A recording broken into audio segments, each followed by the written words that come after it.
पारिस्थितिकी इकोलॉजी। पारिस्थितिकी ऐसा विषय है जिसमें जीवों के बीच या जीवी तथा भौतिक अजीवी और पर्यावरण के बीच होने वाली पारस्परिक क्रियाओं का अध्ययन किया जाता है। यानी जैव और अजैव के बीच होने वाले क्रियाओं का अध्ययन किया जाता है। मूल रूप से पारिस्थितिकी जीवी संगठन के 4 स्तरों से संबंधित है: जीव, समष्टियाँ, समुदाय और जीवोम।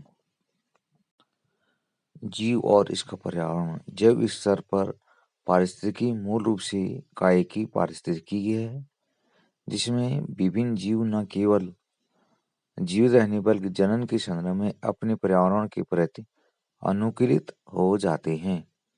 अजैव घटक।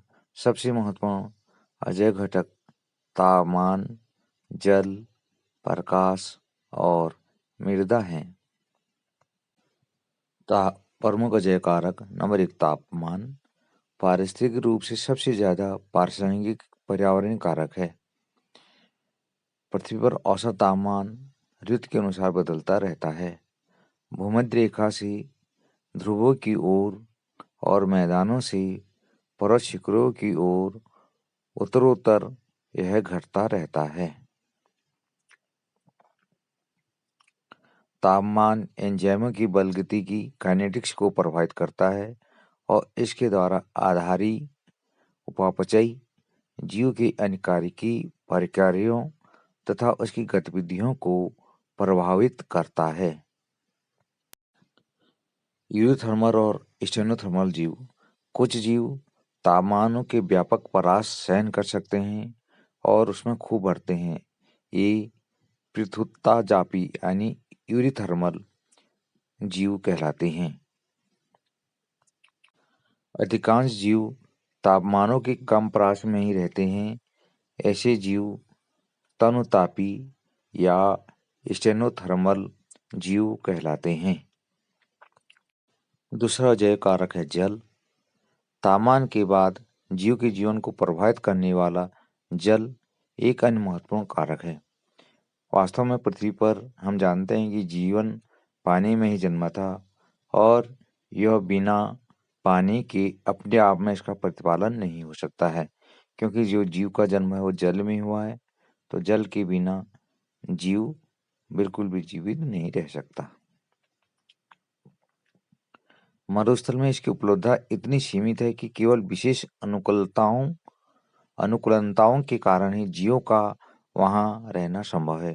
कंगारू चूहा जीवन भर पानी नहीं पीता, वह अपने भोजन से ही पानी की पूर्ति करता है। नागफनी में जल के क्षय को रोकने के लिए यानी जल की हानि को रोकने के लिए पत्तियां कांटों में रूपांतरित हो जाती हैं। प्रकाश। पौधे प्रकाश संश्लेषण द्वारा खाद्य उत्पन्न करते हैं। यह ऐसी प्रक्रिया है जो ऊर्जा के स्रोत के रूप में धूप उपलब्ध होने पर संभव है। इसलिए हम जीवधारियों के लिए विशेष रूप से स्वपोषियों के लिए प्रकाश के महत्व को समझ सकते हैं। बहुत से पौधे भी पुष्पन हेतु अपनी दीप्तिकालिका फोटोपीरियडिक आवश्यकता की पूर्ति के लिए धूप पर निर्भर होते हैं। बहुत से प्राणियों के लिए भी प्रकाश इस रूप में महत्वपूर्ण है कि प्रकाश की तीव्रता और अवधि में यानी दीप्तिकाल में दैनिक तरह मौसमी विभिन्नताओं को अपनी चारे की खोज, फोरेजिंग, जनन और प्रवासी गतिविधियों का समय तय करने के लिए संकेत के रूप में काम में लाते हैं। अगला कारक है मृदा। विभिन्न स्थानों में मृदा की प्रकृति और गुण भिन्न भिन्न होते हैं। यह जलवायु, अपक्षय प्रक्रम यानी वेदरिंग प्रोसेस, क्या यह वाहित या अवसादी यानी सेडिमेंट्री है तथा इसका विकास कैसे हुआ, इन सब बातों पर निर्भर है। मृदा की विभिन्न विशेषताएं जैसे कि मृदा संगठक, कण का आकार, पुंजन, मृदा के अंतःसंवरण तथा जलधारण क्षमता का निर्धारण करते हैं। इन विशेषताओं के साथ साथ पीएच, खनिज संगठन और स्थलाकृति यानी टोपोग्राफी जैसे प्राचाल काफी हद तक किस क्षेत्र की वनस्पति का निर्धारण करते हैं। इसके बाद यह सब मिलकर तय करते हैं कि उस क्षेत्र में किस प्रकार के प्राणियों का पालन पोषण हो सकता है। जैविक घटक ये 3 प्रकार के होते हैं: उत्पादक एंड उपभोक्ता और अपघटक। नंबर फर्स्ट आता है उत्पादक, प्रोड्यूसर। हरे पौधे प्रकाश संश्लेषण के द्वारा पूरी पाचन के लिए भोजन का निर्माण करते हैं।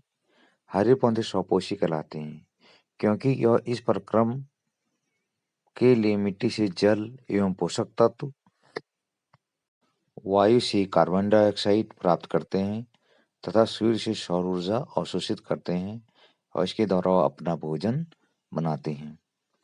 नंबर दूसरा आता है उपभोक्ता, कंज्यूमर। यह विषमपोषी कहलाते हैं और स्वपोषियों द्वारा संश्लेषित किए गए भोजन को खाते हैं। भोजन की पसंद के आधार पर इन्हें 3 वर्गों में रखा जा सकता है। नंबर 1 शाकाहारी, जैसे गाय, हिरन और खरगोश आदि सीधे पौधों को खाते हैं। मांसाहारी वही जंतु हैं जो अन्य जंतुओं को खाते हैं, उदाहरण शेर, बिल्ली, कुत्ता आदि। और सर्वाहारी जीव पौधे और जंतुओं दोनों को खाते हैं, जैसे मानव, सूअर और गौरैया। नंबर तीसरा घटक है अपघटक, डिकम्पोजर। इन्हें मृतपोषी भी कहते हैं।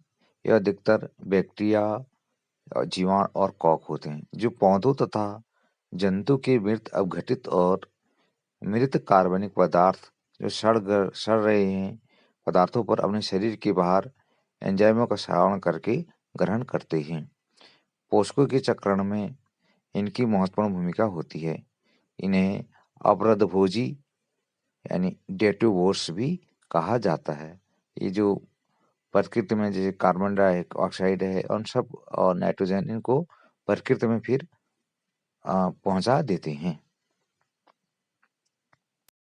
अपने पर्यावरण से अनुकूलन के लिए नागफनी की पादप में, जो कि मरुस्थलीय पादप है, उसमें पत्तियां कांटों में रूपांतरित हो जाती हैं जिससे कि जल की हानि कम हो। जल और वर्षा और वार्षिक तापमान के आधार पर विश्व के जीवों को निम्नलिखित प्रकारों में बांटा गया है। उष्णकटिबंधीय वन जो अत्यधिक तापमान और बारिश वाला है, शीतोष्ण वन, घास स्थल, मरुस्थल, शंकुधारी वन और उत्तर ध्रुवी और अल्पाइन टुंड्रा।